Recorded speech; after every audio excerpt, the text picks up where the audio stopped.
I'm here with Josh of Sylosis to talk about their latest record that just came out on Nuclear Blast. I'm sure you're excited. The reviews are coming in. People are finally listening to the tracks, not just the singles. How are you doing today? Yeah, very good, thank you. Yeah, how are you? I'm doing great. First of all, thank you for taking the time, and let's get right into it. Let me ask you this: six records. This is the sixth album. How has the path been, and how much has the path changed as far as your creative outlook going into each album, so that you can keep the band moving forward, but not necessarily leaving fans behind? That's a good question. Yeah, I think this record definitely is the most different like approach we've had in terms of the mindset, in terms of going into it.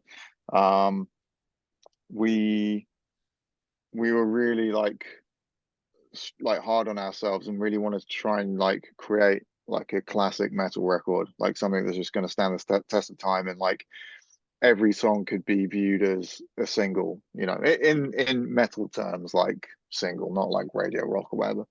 But so yeah, we really wanted to just make sure there wasn't anything obviously not filler, but I wouldn't say we've ever really had filler tracks on our records, but sometimes the records were a lot longer, which some people find like kind of hard to digest. I'm coming around to that mindset. I don't know if that's kind of like a just a sign of the times, and everyone's attention span's a bit less in this day and age. But yeah, I think we're always going to have one foot in what we're known for.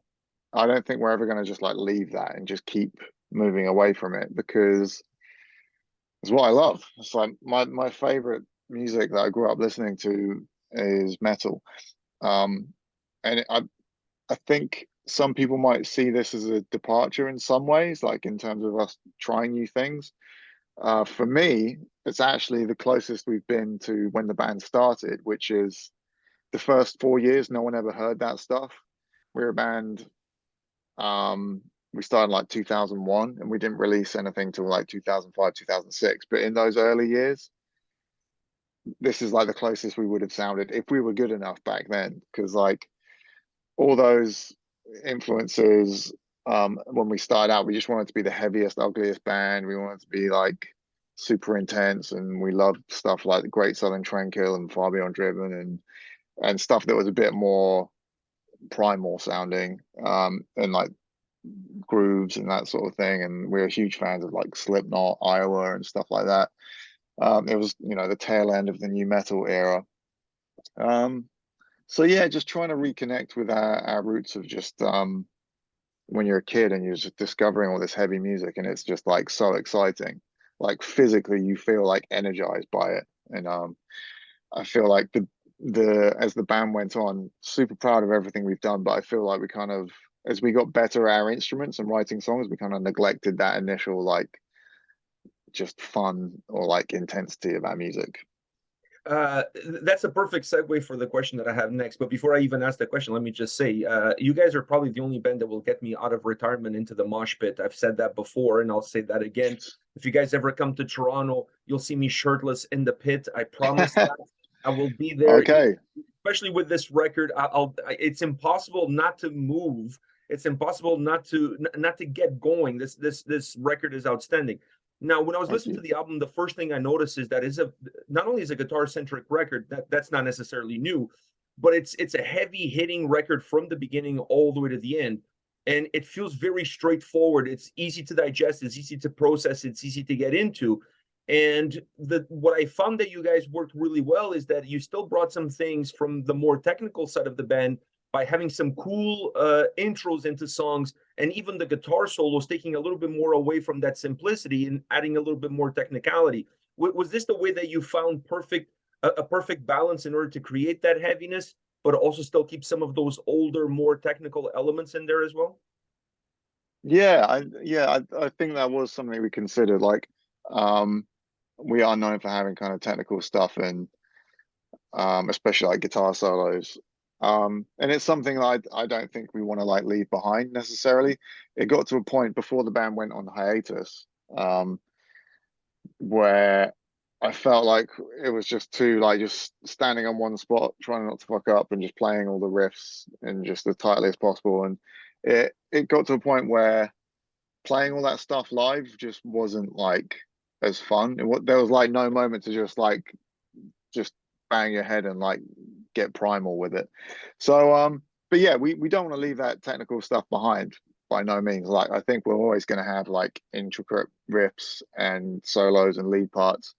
um just the balance may go up or down. Like this record, we wanted the riffs to just have a bit more groove to them and hit harder and feel heavy, and just the sort of stuff that just like, I don't know, for me, like energizes me. Like, I can talk about just like a bunch of stuff on like Far Beyond Driven that like just made me want to like flip a desk when I was a kid. Yeah. Like that,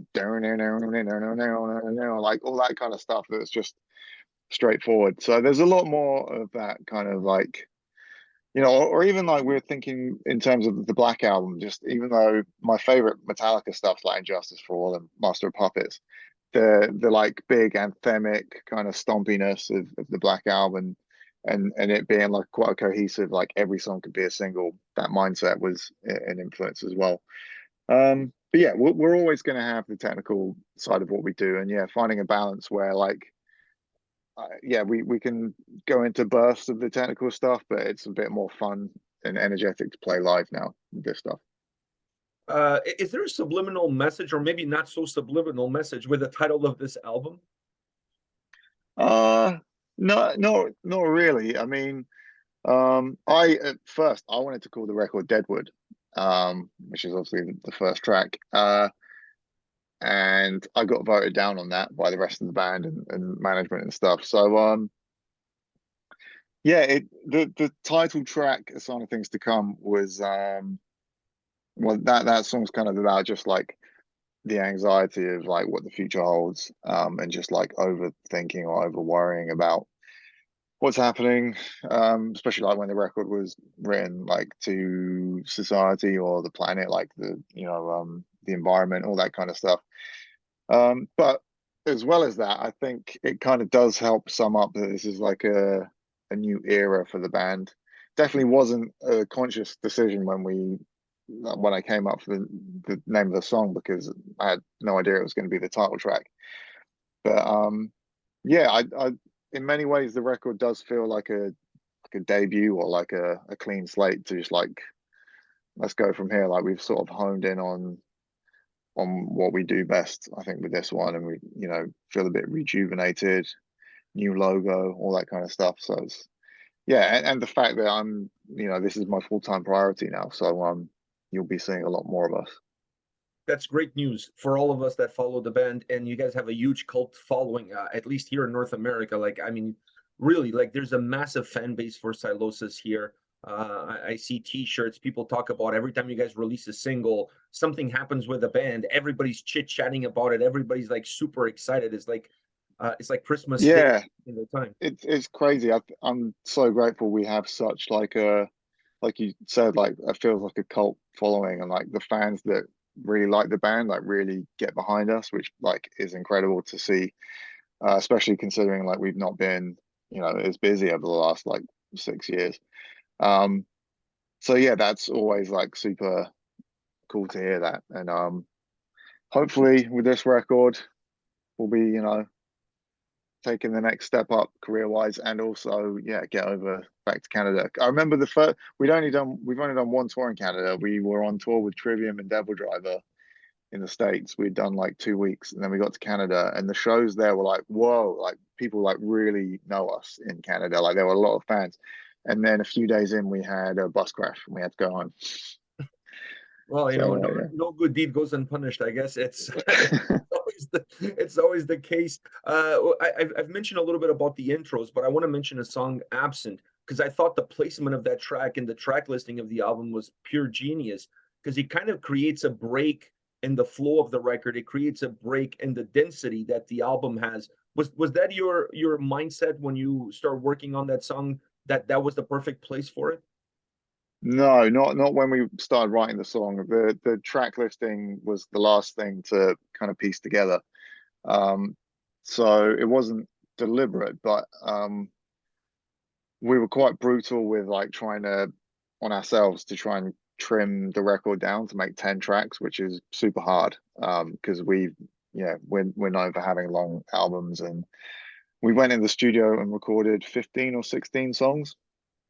And yeah, I don't want to talk too much about the bonus tracks because people will hear them at some point. But like, I think maybe one of my favorite songs didn't make the record, but it was for the greater good of the album. So yeah, we wanted a really solid, just 10-track album. It'll fit on one single vinyl disc, which we've never done before, and it made sense. Especially a lot of people are into vinyl these days. That Absent would be like the end of side A, and then you kind of start the record again on the other side. But yeah, also yeah, we have done songs like Absent in the past, or at least like acoustic songs or songs that are a bit more moody. But this, we'd always just stuck them at the end of the album because either that's what metal bands would do, they'd put that type of song at the end, or maybe just not having enough confidence in ourselves or worried that the metal fans would be like, oh, what's this? Like, where's the thrash? But surprisingly, the reaction to that song has been insane. I've seen more comments about that one than anything else. Like at least on Twitter, people like mentioning that one. I gotta ask you this. So you got voted down on the title of the album. Your favorite song doesn't make the record. Is it time for you to do like a lineup change there so that you can get your win? No, no, I'm honestly I'm all for it. I really like the fact that yeah, I'm a lot less like constricting on Sylosis. I want as much input from the rest of the guys and whoever else. Like I just want what's best for the band and try and get as many opinions there as possible, including the record label as well, who were really supportive. We're on Nuclear Blast Records, and they've always just kind of let us do our thing and offer guidance if we want to accept it. Especially now they've got like a new UK office, which is cool. But yeah, no, I'm all for hearing other people's opinions. Well, when you were cooking up this guitar sound that this album has, was that something that you started working earlier on when you're putting the demos together? Or was it something that came together as a group? How was the initial process? The guitar tone on the Yeah. record. Um, that's like a culmination of years of um obsessing over guitar tones and speaking with a good friend of mine, Nolly Get Good, who's a producer. He used to be in Periphery. I'm sure most of your viewers will know who that is. And me and him like speak most days with another friend, James, who we just nerd out on guitar tones and production stuff.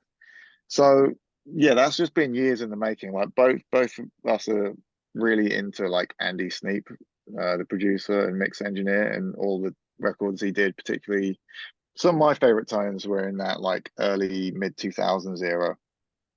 And we're like, how is he getting these guitar tones? So we sort of like, I had a cab that's one serial number away from his one. um, and it's not all in that, but yeah, I just obsess over that sort of thing. But in terms of getting the guitar tone, um, we recorded the guitars in a studio with a producer, Scott Atkins. I got home and I was like, I'm going to mix the record and I'm going to reamp the guitars. So I just did it in here at the last minute. So I've been using the same amp and like cabinet combination for a while, so it's nothing too new. But guitar tone, like nailing a really good guitar tone, is really important to me. So I definitely feel it's one of the best tones we've got so far. What about your vocals? How much work do you put on that?